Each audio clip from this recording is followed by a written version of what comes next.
वालेकुम। Today our topic is alkyl halide.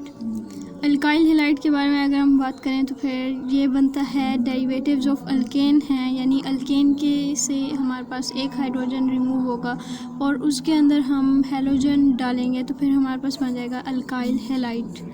Alkyl halide इसे halogen derivatives of alkane भी कहा जाता है। अब इसका जनरल फार्मूला है RX। R इधर है अल्काइल ग्रुप और X है इधर halogen atom. Alkyl halide mono भी हो सकते हैं, डाई भी हो सकते हैं, ट्राई भी। ये डिपेंड करेगा कि एक सब्सटेंस में कितने हैलोजन एटम प्रेजेंट हैं।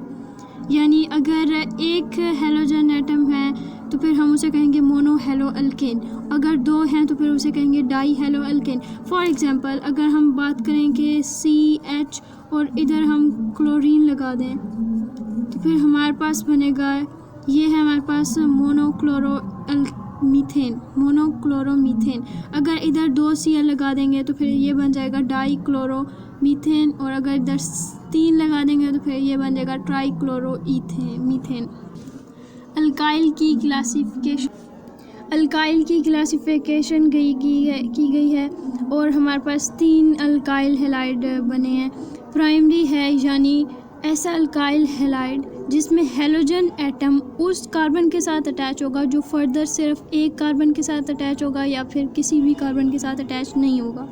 फॉर एग्जांपल अगर हम इससे देखें तो फिर इसमें हैलोजन एटम सिर्फ एक कार्बन के साथ अटैच है, यानी इसे प्राइमरी कार्बन क्यों कह रहे हैं, क्योंकि इसके साथ फर्दर दूसरे कार्बन एटम नहीं है, इसलिए इसे कह रहे हैं प्राइमरी कार्बन। इसके साथ एक कार्बन अटैच है तो फिर हमने इसे भी प्राइमरी अल्काइल हैलाइड कहा है, क्योंकि हैलोजन एटम उस कार्बन के साथ अटैच है जो फर्दर एक कार्बन के साथ अटैच है, इसमें भी प्राइमरी अल्काइल हैलाइड। इसी तरह हम और भी ले सकते हैं, यानी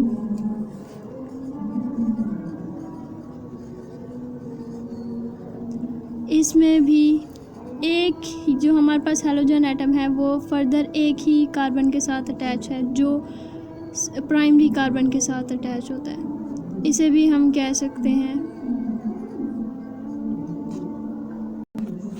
इसी तरह सेकेंडरी अल्काइल हैलाइड, इसमें हैलोजन एटम सेकेंडरी कार्बन के साथ अटैच है, यानी ऐसा कार्बन जो फर्दर 2 कार्बन एटम के साथ अटैच है, इसलिए इसे सेकेंडरी कार्बन कहा गया। हमारे पास तीसरा है टर्शरी अल्काइल हैलाइड।